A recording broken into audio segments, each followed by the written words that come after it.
Madame, Monsieur, bonjour, merci de nous rejoindre et bienvenue dans votre journal à la une de cette édition. Le chef de la diplomatie algérienne Ahmed Attaf est à Sochi en Russie pour participer aujourd'hui et demain aux travaux du Forum de partenariat Afrique-Russie. Attaf s'est entretenu hier avec son homologue russe Sergei Lavrov et ont évoqué l'état et les perspectives du partenariat stratégique entre l'Algérie et la Russie. Dans l'actualité, Brahim Red, ministre de l'Intérieur, des collectivités locales et de l'aménagement du territoire, a procédé aujourd'hui à l'installation de Ali Moulay au poste de nouveau wali de Tipaza. Les précisions dans ce journal. Et puis le football algérien est en deuil. Le Moudjahed et légende du football algérien Rachid Makhloufi n'est plus. Décédé hier à l'âge de 88 ans, retour dans cette édition sur le parcours et la carrière d'un footballeur hors norme au talent hors pair. Et au Maroc, au moment où la crise dans le secteur de la santé publique prend une tournure critique, le Merzel, dont ce royaume est occupé à entretenir la normalisation avec l'entité sioniste qui franchit un cap avec l'intensification de la sionisation des institutions marocaines notamment.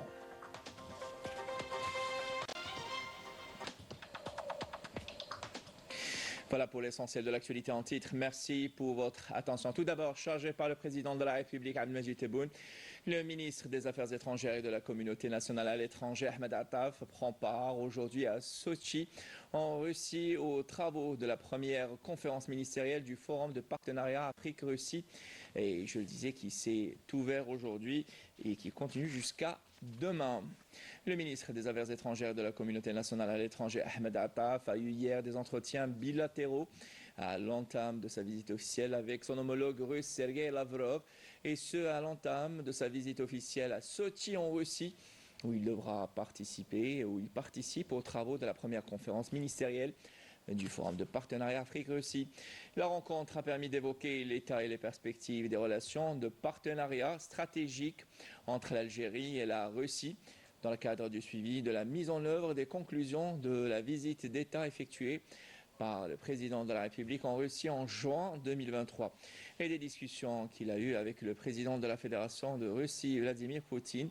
Les deux parties ont également échangé les vues sur les questions les plus importantes au niveau régional et international, notamment les derniers développements au Moyen-Orient et dans la région du Sahel. De son côté, le ministre de l'Intérieur, des collectivités locales et de l'aménagement du territoire, Brahim Red, a procédé aujourd'hui à l'installation de Ali Moulay au poste du nouveau wali de Tipaza.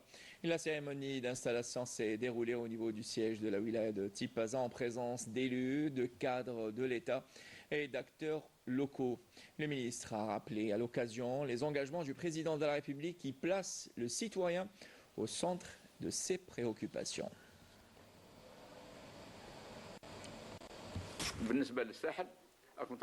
La politique du président de la République est claire en ce qui concerne les régions côtières. La sécurité hydrique doit être assurée à n'importe quel prix. Nous allons bénéficier prochainement de 19 stations de dessalement d'eau de mer en plus de la sécurité hydrique. Le président de la République veille également à assurer la sécurité alimentaire aux citoyens.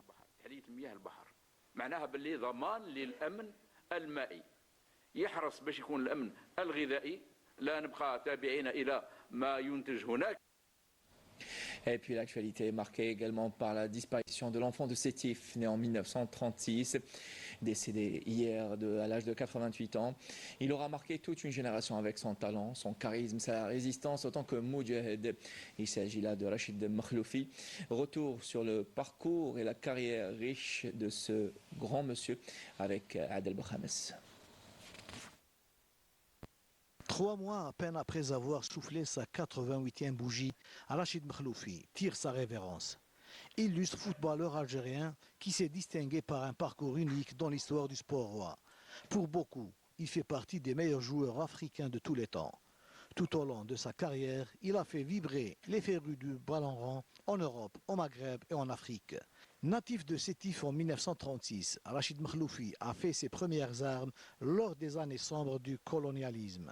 Une carrière qu'il a débutée dans sa ville natale au sein de l'USMF Sétif, puis à l'USM Sétif, où il a attiré par son talent les dirigeants de l'AS Saint-Étienne qui l'ont recruté alors qu'il n'avait que 18 ans. Au moment où tout le monde lui prédisait une carrière exceptionnelle avec l'équipe de France, avec notamment une participation au Mondial 58 en Suède. Il surprend, lui et beaucoup de ses compatriotes évoluant en Europe en rejoignant la Tunisie pour faire partie de la glorieuse équipe du FLN, le 11 de l'indépendance ou la Katiba sportive du FLN. Il sillonne le monde, lui et ses coéquipiers, pendant 4 ans, disputant plusieurs matchs dont le but essentiel était de populariser la lutte de libération nationale, un sacrifice pour lequel il restera à jamais respecté. Après l'indépendance de l'Algérie, il reprend son parcours de joueur professionnel jusqu'à 1968, avec à la clé plusieurs distinctions individuelles et collectives. En 1975 et 1978, il était parmi les architectes des médailles d'or des Jeux méditerranéens et des Jeux africains. En 1982, il a fait partie du staff technique de l'équipe algérienne au Mondial d'Espagne. Son rôle en tant que joueur, entraîneur et dirigeant ayant façonné le football algérien fera de lui un exemple et une source d'inspiration éternelle pour le sport et pour tous ceux qui luttent pour leur liberté. Et rappelons que suite à cette douloureuse circonstance, le président de la République, Abdelmadjid Tebboune, avait adressé un message de condoléances hier à l'annonce de cette triste nouvelle, à travers laquelle il présente ses sincères condoléances à la famille du défunt, la famille révolutionnaire et celle du football algérien. Et également de l'actualité, le Sahara occidental est présent au Salon international du livre d'Alger, SILA, dans sa 27e édition, avec une variété de livres sur la lutte du peuple sahraoui. Un rendez-vous incontournable pour mettre en avant l'histoire d'un peuple qui résiste depuis des décennies pour arracher son indépendance face à l'occupant marocain. Couverture, Majda Jahmoun. Le stand de la République démocratique sahraoui, présent comme chaque année au SILA d'Alger. Il s'est distingué avec une panoplie de livres retraçant l'histoire de la dernière colonie d'Afrique et un peuple qui continue de lutter contre l'occupant marocain. Notre terre est occupée par l'armée marocaine depuis des décennies. Notre peuple est torturé depuis 1975. Nos frères sahraouis sont dans les prisons d'Agdez et de Magouna. Les femmes y sont violées et torturées atrocement, sans pitié. Pendant ce temps, la communauté internationale est totalement absente.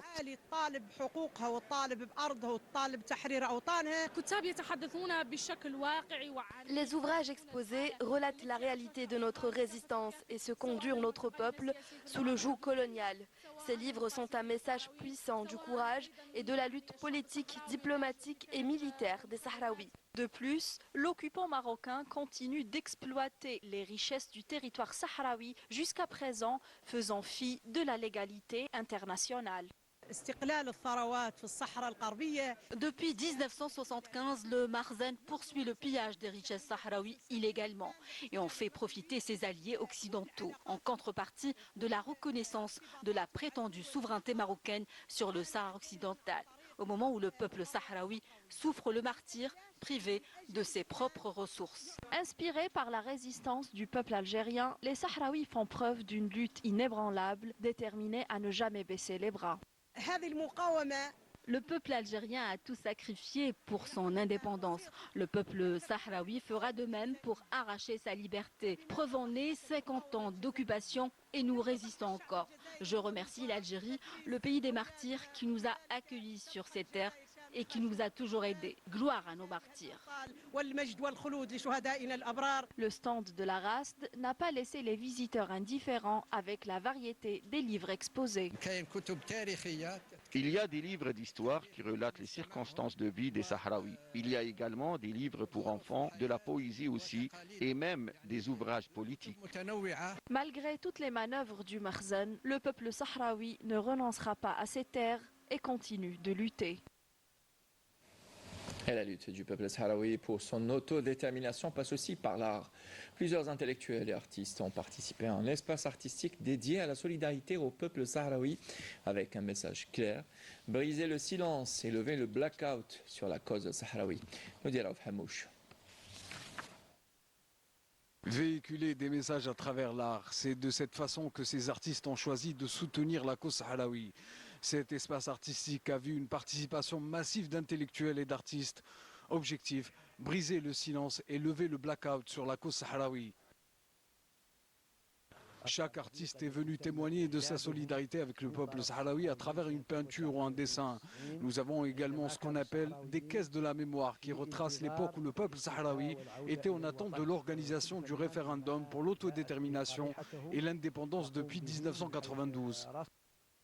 Au Sahara occidental, la situation des droits de l'homme reste préoccupante et la solidarité internationale s'accroît. Des artistes de différentes nationalités se sont mobilisés pour apporter leur soutien à cette population en dessinant des portraits de leurs proches disparus. Il faut que le monde entier sache que le peuple sahraoui est sous occupation militaire illégale depuis 1975 et en attente de l'organisation du référendum d'autodétermination et d'indépendance depuis 1992. Il est très important que toutes les nations soutiennent la cause sahraoui. Par exemple, en Espagne, le peuple est au courant des exactions commises par l'occupant marocain à l'encontre du peuple sahraoui. Cette cause doit être de plus en plus internationalisée, surtout en Europe. Un espace artistique qui représente un symbole de solidarité avec le peuple sahraoui. Il offre également une opportunité à l'art engagé qui défend le droit des peuples à la liberté et à l'indépendance. Et puis au Maroc, la normalisation avec l'entité sioniste franchit un cap avec l'intensification de la sionisation des institutions marocaines. Le Merzan a donné instruction ferme aux imams, les sommant de ne pas aborder les crimes odieux perpétrés par l'occupant sioniste dans les territoires palestiniens occupés pour empêcher toute solidarité avec le peuple frère. Amal Bouarba. Décidément, la diplomatie marocaine ne respecte aucune ligne rouge pour servir les intérêts de l'entité sioniste et ses crimes immondes envers le peuple palestinien. Désormais, l'entité sioniste pousse ses pions partout dans la société marocaine puisque le régime du Merzan lui a donné carte blanche. Les sbires de ce régime se sont introduits dans les mosquées empêchant les imams d'évoquer dans leurs prêches de vendredi la cause palestinienne. Des instructions fermes ont été données aux imams, les sommant de ne pas aborder les crimes odieux perpétrés par l'occupant sioniste dans les territoires palestiniens, pour empêcher toute solidarité avec ce peuple frère. Mais la population marocaine, traditionnellement attachée à la cause palestinienne, s'oppose énergiquement à ces manœuvres malveillantes.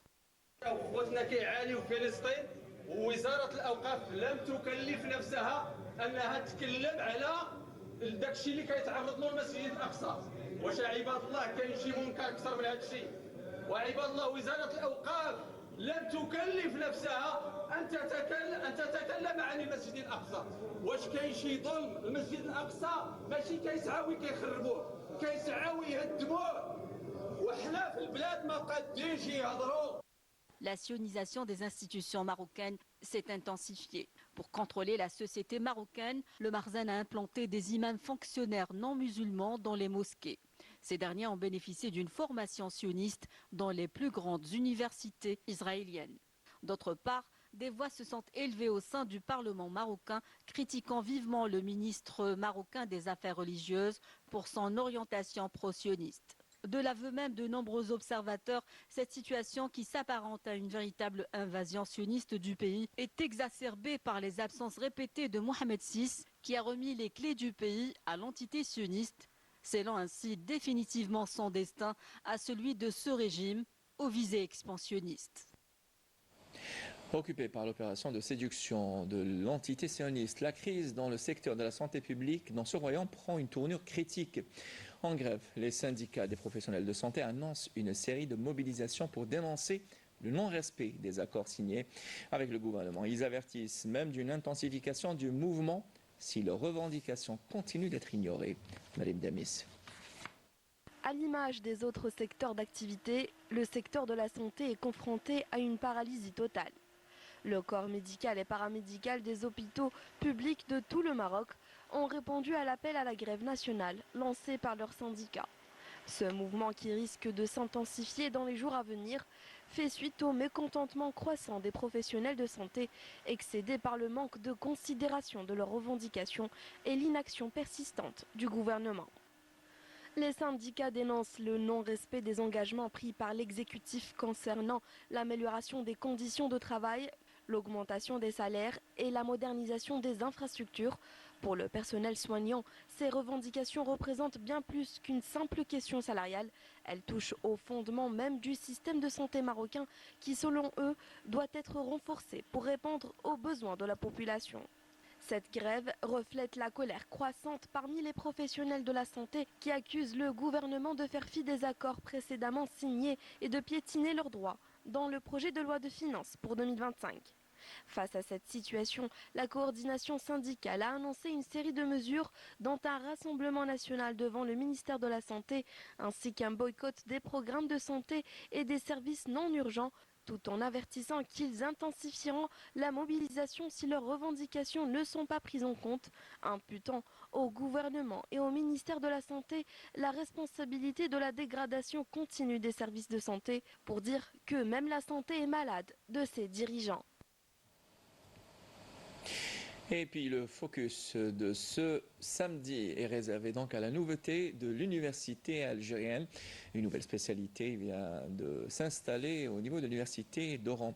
Il s'agit là d'un master qui fait son entrée et en réponse aux demandes du marché en matière de main-d'œuvre en partenariat avec le groupe Stellantis, Fiat Algérie et l'université d'Oran qui forment ses étudiants pour pouvoir répondre à la demande du marché, nous dit Yasmine Amrit dans ce reportage.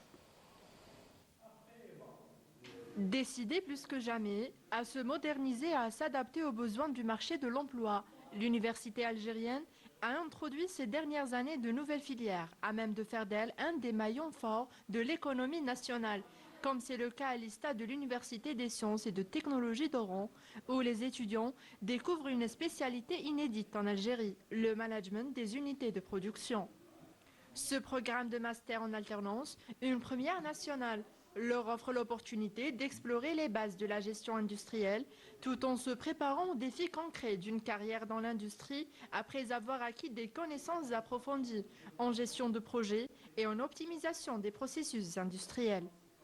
J'ai choisi spécialement ce master car c'est le premier en Algérie et c'est une opportunité immanquable pour gagner de l'expérience. Les avantages de ce master, il nous permet d'avoir une expérience professionnelle dès le début de notre carrière et aussi il nous offre une formation adaptée, on peut appliquer son étudié et aussi il permet de développer notre côté managériel. On est chargé d'assurer l'enseignement certains modules de cette formation en alternance de le master, qui est le premier master en Algérie. Le concept, c'est un peu spécial, c'est-à-dire qu'il faut qu'on soit capable de donner un enseignement qui est conçu et précis et qui va vers une professionnalisation de la formation. Nous avons donc lancé l'appel à candidature pour les licences professionnelles parce que notre institut dispense uniquement des licences professionnalisantes ainsi que donc ce master particulier en alternance. Donc les étudiants ont été sélectionnés sur la base du cursus. Ensuite, il y a eu un entretien que nous avons donc fait avec notre partenaire Stellantis, donc qui était présent pour la sélection des étudiants. De la théorie à la pratique, cette filière offre aux étudiants un parcours complet et immersif au sein de l'usine Fiat Algérie, un environnement réel où ils appliquent directement les concepts appris, en participant aux opérations de production et en observant les rouages d'une ligne de production industrielle. Ce modèle d'alternance unique leur permet de consolider leurs compétences et de se préparer efficacement aux contraintes du monde professionnel. L'expérience d'apprentissage se déroule en deux parties. La partie 1 théorique à l'université. Les cours sont axés sur des théories, des concepts et des méthodologies du domaine. À l'usine, l'étudiant met en pratique les compétences théoriques dans des situations réelles. Il apprend à s'adapter aux contraintes de la production et il essaie à s'intégrer dans le groupe de travail. L'objectif, c'est de former les futurs directeurs d'usine. Donc les étudiants vont donc avoir une double formation, une formation théorique et une formation pratique au niveau de l'usine. Grâce à des formations adaptées et des expériences pratiques, les formateurs aident les étudiants à développer des compétences spécifiques répondant aux besoins du marché, améliorant ainsi leur employabilité et renforçant leur confiance en soi. Ce master va me permettre d'acquérir une expérience pratique significative, ce qui va me permettre d'être opérationnel et rapidement dans le marché du travail. Elle va aussi me donner des connaissances en management, notamment dans la gestion d'équipe. Notre partenariat avec l'ISTA repose sur une collaboration de longue date qui a permis la création d'un master inédit en Algérie dans la spécialité MUP, le management des unités de production. En sortant diplômés, ces étudiants seront ainsi prêts à s'intégrer rapidement dans le monde du travail et contribuer efficacement à l'évolution du secteur industriel. Nous espérons que ce modèle inspirera d'autres spécialités en Algérie et participera pleinement au développement industriel du pays. Ce master en alternance constitue une avancée significative pour l'éducation et l'industrie en Algérie. En conciliant théorie et pratique, il renforce la compétitivité de l'économie nationale tout en offrant de nouvelles perspectives aux diplômés.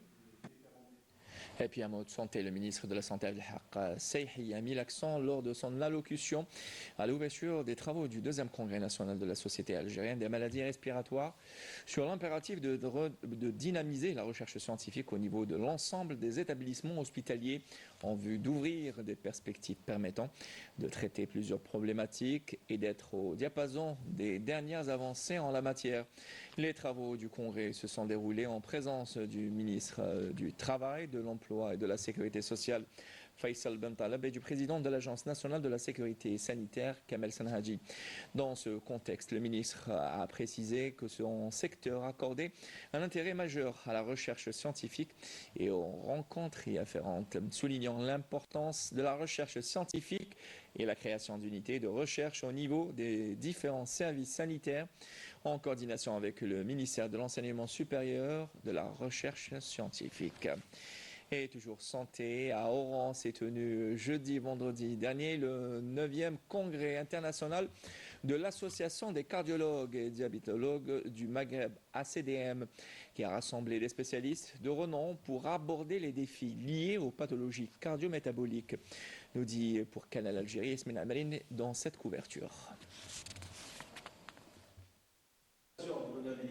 Organisé sous le thème prévention, innovation et prise en charge, ce congrès de grande envergure a été le théâtre de rencontres scientifiques et d'échanges entre experts en cardiologie et diabétologie.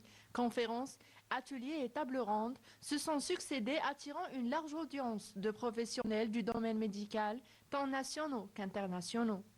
C'est notre 9e congrès international.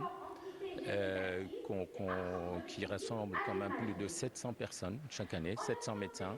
Et on a aussi des invités, des spécialistes, de grands spécialistes, des professeurs, des chefs de service algériens et internationaux. Nous, notre objectif, c'est essentiellement de prévenir les maladies cardiovasculaires. C'est-à-dire tout ce qu'on va dire sur l'hypertension, sur le diabète, sur le cholestérol, et sur l'obésité surtout, parce qu'on parle beaucoup d'obésité actuellement. Très intéressant, moi c'est la première fois que je participe à un congrès. On a été invité par l'association ACDM. On est très content d'être là en tant que participant français, mais aussi en tant qu'Algérienne, fière de participer à un congrès en Algérie pour la première fois.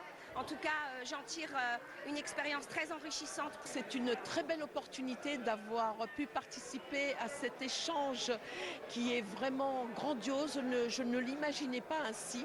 C'est la première fois que je viens. Ce congrès a constitué également aux participants une occasion pour échanger leurs expériences cliniques et de renforcer la collaboration entre spécialistes à travers des discussions enrichissantes. Les experts ont partagé leurs connaissances et découvert de nouvelles approches en matière de prévention et de traitement des pathologies cardio-métaboliques, dans le but d'améliorer la prise en charge des patients et de développer des stratégies innovantes pour faire face à ces défis de santé publique.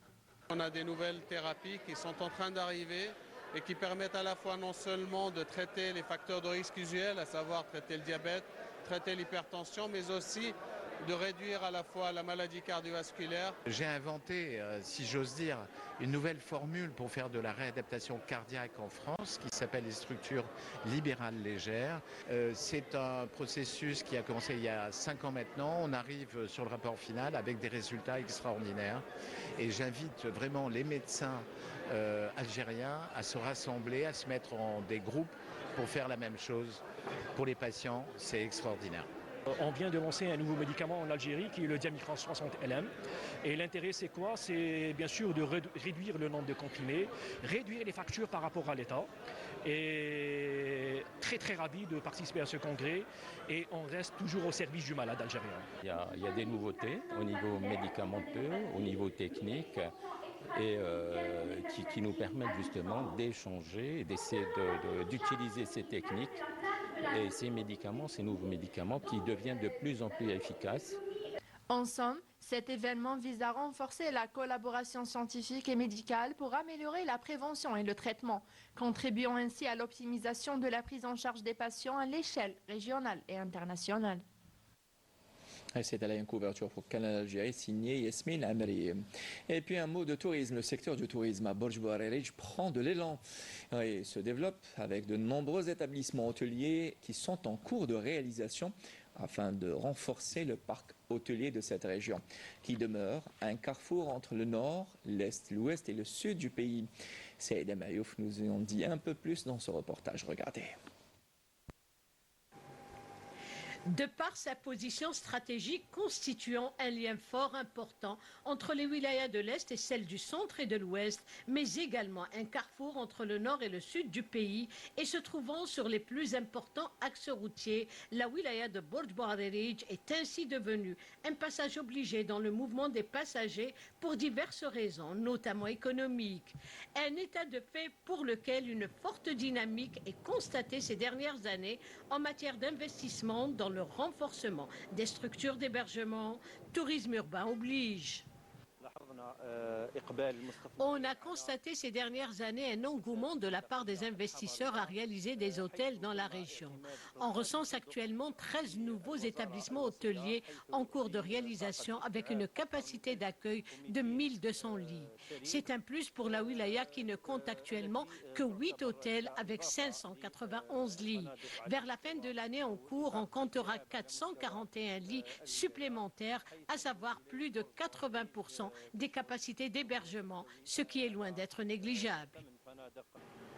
En plein centre-ville, nous visitons un des établissements hôteliers en voie d'achèvement, ayant bénéficié de toutes les facilitations d'encouragement à l'investissement privé. Cette structure d'accueil répondant aux critères internationaux a pu créer ainsi 150 postes d'emploi. Grâce aux facilitations et à l'accompagnement de l'investisseur dans son projet, j'ai pu atteindre ce taux très avancé de réalisation. J'ai eu recours au crédit BDL pour les finitions et je prévois l'ouverture de l'établissement d'ici la fin de l'année en cours. J'arrive de Batna et j'ai investi au Borj par conviction et par admiration à cette région. Avec 150 employés actuellement, je compte arriver à 200 travailleurs avec la finalisation des autres structures incluses dans le projet.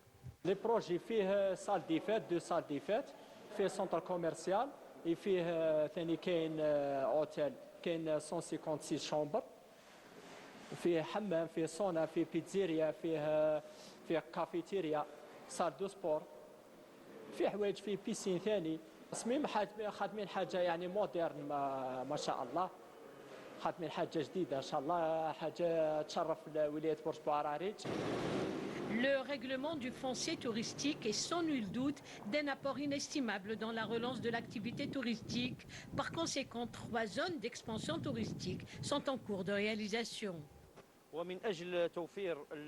S'agissant du foncier touristique et selon la stratégie adoptée par le secteur, il a été décidé l'aménagement de 3 zones d'expansion touristique, à savoir la Z de Ain Tout à Ras El Oued, celle de Hammam El Biban à El Mhir et la Z de Zemmoura en cours d'étude. Ces zones seront versées dans le thermalisme, les établissements hôteliers ou encore des complexes et villages touristiques. Une plus-value pour notre région.